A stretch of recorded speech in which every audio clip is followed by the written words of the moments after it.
c'est Toxy, j'espère que vous allez bien. On se retrouve aujourd'hui pour l'épisode numéro 6 de Roublard en quête d'Opti. Alors on va rester sur la même lignée que l'épisode 5, j'ai eu d'assez bons retours. Je vous remercie à vous en tout cas pour tous les commentaires et les messages en jeu que je reçois qui font extrêmement plaisir les potes. Donc ce qu'on va faire, c'est qu'on va rester sur la lignée du brisage. Et donc on va se pencher cette fois-ci plus du côté des HDV des tailleurs et des HDV des forgerons. Alors ce que j'ai fait, c'est que avant de commencer à enregistrer la vidéo, j'ai prévu cette fois-ci le coup. J'ai pris à peu près toutes les ressources de ce dont on va avoir besoin. Donc je vais aller crafter ça tout de suite. Il y a quand même pas mal de capes, pas mal de marteaux, de dagues, de coiffes, etc. Donc je vais crafter ça tout de suite et on se retrouve avec ces items là. À de suite. Alors ce qu'il y a de plutôt sympathique, c'est que en faisant ces petites astuces Kama, en brisant des items bas level, c'est que on peut quand même se faire plaisir au niveau des métiers. On peut augmenter les métiers de tailleur, de cordonnier, etc. si on est bas level, et ce qui est plutôt sympathique. Donc on va se craft tout ça. Je vais XP mon métier en même temps et on va voir si on va pouvoir retirer des Kama les potes. Et donc voilà les amis, j'ai crafté tout ce dont je devais crafter, donc énormément de baguettes, de haches, de dagues, de capes, de coiffes, etc. Donc on va briser toujours en espérant tomber sur un bon coiffre, sur un bon item pour pouvoir farmer cet item. Donc sur tous les items, j'ai incrusté le pourcentage repère neutre qui vaut assez le coup, vu qu'il va nous permettre de récolter des repères neutres. Donc on va briser ça d'un coup. Comme ça on ne perd pas de temps et on verra ce qu'on va obtenir. Alors c'est parti, on met tout dedans. Voilà, 42 objets. On va tout briser et on obtient 1 million de runes. Donc c'est largement rentable. Et on a encore d'assez jolis coiffes les potes. Alors on va décrypter ça tout de suite. Ça vaut pas le coup. Le Crystal Bull 0%. Ok. 0%. La caracoiffe noire qui est encore bien rentable. La caracoiffe noire, on va voir le prix du craft. 500 Kama, on va dire 3200, on va dire 4000, 4000, 24 000, 28 000, 30 000 Kama le craft, et on obtient dessus à peu près 50, 60 000, 64 000, 64 000 Kama. Donc on se fait 30 000 Kama au calme dessus, sachant que j'ai pris énormément de ressources dans ma banque, donc ça m'a vraiment pratiquement rien coûté. Le Chaco qui a un bon coef avec des runes in et des repères neutres. La Dora Sombre de Brave qui est très intéressant au niveau des runes in. On va voir le prix du craft. 1400, 1600 Kama. Oh putain, 1600 Kama. Ah oui d'accord. Par contre les lamelles de champamaron coûtent assez cher, mais je les avais en banque, donc ce ne serait pas du tout rentable à crafter. Corco Claco qui est plutôt très sympa. 10 000 Kama le craft, 12 000, 13 000 Kama, on va arrondir à 13 000 Kama. On rentre dans nos bénéfices grâce à la repère neutre. Donc le Corco est plutôt sympathique à refaire. L'Orco Casco, énormément de repères neutres aussi dessus avec des raïnes. Le craft qui coûte combien 600, 1600 Kama. Là par contre ça va coûter cher. Donc normalement c'est pas rentable si on le craft. La cape Aquadala, plutôt bien rentable, même si il n'y a pas de vita dessus, vu que j'ai mis comme un forçonné mes repères neutres. Les marteaux, c'est plutôt moyen. Là, c'est plutôt moyen. On a le tison futé qui est très intéressant. Au niveau du coef, en tout cas, 104 000 de runes in, 72 000 de repères neutres. Bon, dans l'ensemble, c'est quand même pas foufou. À mon avis, ça a quand même été un peu farmé sur Roulette. On obtient 1 million de runes, ce qui est plutôt quand même sympathique. Ce que je vais faire, c'est que je vais rassembler d'autres items quand même un peu plus level qui vont coûter un peu plus cher, et puis on se retrouve tout de suite les potes. Donc voilà, j'ai réuni toutes mes ressources. Holo va me crafter, donc je crois que j'ai 5 ou 6 ceintures à crafter. On avait 12 900 000 kamas.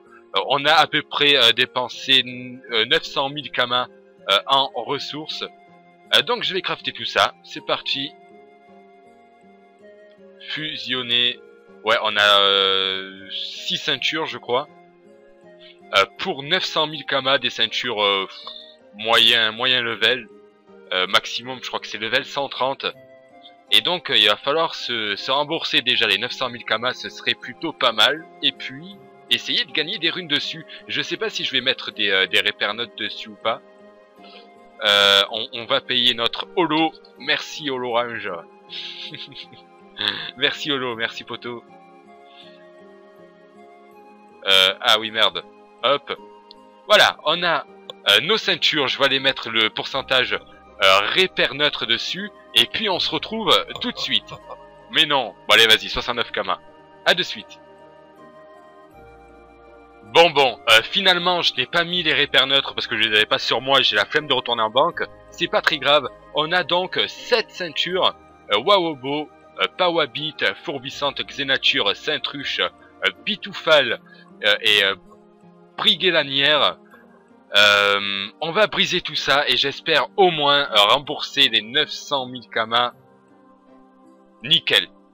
Parfait. Alors la Xénature c'est vraiment pas du tout rentable. Par contre la Bitoufal, et franchement j'espérais beaucoup sur elle et c'est ce qui est le plus rentable en même temps. C'est à mon avis la plus chère à crafter. 183 000, on a 230 000. 230 000. 350, si je ne me trompe pas, 400 000, 600, 650 000, si je me suis pas trompé, ou 550 000, je sais pas. Bref, en tout cas, on s'est fait 2 millions de runes pour à peu près 900 000 kamas, donc c'est toujours 1 million 1 de plus dans la poche. La ceinture blanc Wawabit est plutôt intéressante aussi. C'est dommage qu'en fait, j'aurais dû pas faire du tout mon feignant et mettre les repères neutres. J'aurais obtenu peut-être 200 ou 300 000 kamas de plus. Ça m'apprendra à être feignant. Qu'est-ce qui est aussi rentable sur ces ceintures? La Saintruche, pas tellement. La ceinture du blanc Pawabit, à mon avis, est très rentable quant au craft et au brisage. 10 000 kamas, on a 13 000, 18 000, on va dire 20 000. 140 000, 150 000, 150 000 kamas et on obtient combien en runes? 81, 74. On est largement gagnant dessus cette ceinture. Bah, bref, en tout cas, on est largement gagnant sur ce brisage, même si j'espérais un tout petit peu plus, c'est vrai. Alors, on va se faire une autre petite astuce kama que j'ai remarqué, et ce n'est pas du brisage, c'est simplement du craft. Je vais aller tout de suite en banque, je sais pas pourquoi je vais en HDV détailleur. On va aller se crafter une petite solo monk qui finalement bon, c'est vrai qu'il y a beaucoup moins de moyens level qu'avant sur le serveur, mais elle partira et le prix du craft m'a étonné comparé au prix de la vente. Donc ce que je fais, c'est que je réunis les ressources et on se retrouve tout de suite. Et voilà, j'ai toutes les ressources. Pour 73 000 kamas, je vais crafter un solo monk que je vais revendre à peu près 380 000 kamas, donc c'est largement bénéf. Merci Holo. Merci Holo. C'est largement bénéf. Je pense que je vais même pas toucher au G. Est-ce qu'on a eu un bon G ou pas? 230 AJ, 17 puissance, ouais non, il y a 6 CC, il y a 9 dommages sur 10, il y a 300 initiatives, ce qui est plutôt pas mal, et 21 dos pièges, ça va. Ça aurait pu être pire pour un jet de craft. On va aller tout de suite le mettre en HDV détailleur. On va pas se soucier de combien on va le vendre. On va le mettre dès le premier prix. Donc le premier c'est 340 000. Donc on se fait un petit 280 000 kamas plutôt à l'aise. 340 000 kamas. On va le foutre en HDV. Et puis ça partira assez rapidement. Alors quelque chose qui est plutôt pas mal, ça va être de crafter la broche céleste qui donne 1 PA et qui va être souvent achetée pour être brisée. Donc je vais réunir les ressources, on va s'en faire 10 et on va les mettre en HDB. Le prix du craft est à peu près 17 000 par broche. On va pouvoir les revendre 30 000. Donc ça c'est des astuces plus bas level, mais qui va quand même permettre de gagner quelques kamas. C'est plutôt sympathique. Donc j'achète les ressources. Donc voilà, on a nos 10 broches célestes. On va crafter tout ça. On va s'en faire 10, fusionner. Et on va aller voir combien ça coûte, combien on va pouvoir les revendre en HDV. C'est parfait. Merci bien. Merci bien.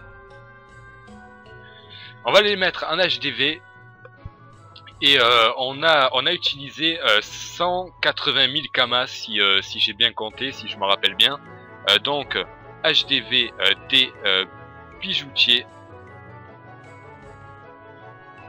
On va vendre ça tout de suite. Donc c'est souvent acheté parce que des gens s'emmerdent ou ils achètent ça pour voir à combien est le coef et s'ils peuvent retirer des runes PA. Évidemment que non. Donc à l'unité c'est à 30 000 kamas. 197. On va mettre les 10 tout de suite. Et donc on se fait un petit 120 000, 130 000 kamas sur ça. C'est super rapide, ça m'a pris 3 minutes pour 120 000 kamas. C'est plutôt pas mal. Écoutez les potes, ce sera tout pour cet épisode là. C'est vrai que ça fait beaucoup de brisage, beaucoup d'astuces kamas. Qu'on fera le prochain épisode, c'est que finalement on va commencer, je vais déjà tout mettre en vente de tout ce qu'on a fait.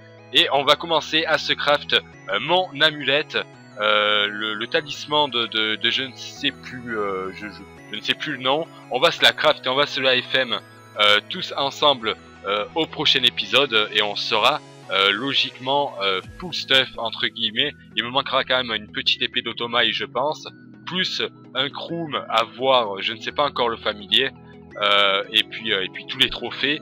Ce sera pour plus tard, mes prochains épisodes, sûrement encore 2-3 petites astuces Kama par-ci par-là, du FM, du craft du FM, et puis voilà. On se retrouve pour l'épisode 6 ou 7, je me rappelle plus, ça commence déjà à en faire, rien qu'en une semaine, ça fait vraiment plaisir. En tout cas, les potes, je vous fais des bisous, je vous dis ciao ciao, passez une bonne soirée, un bon jeu, peace.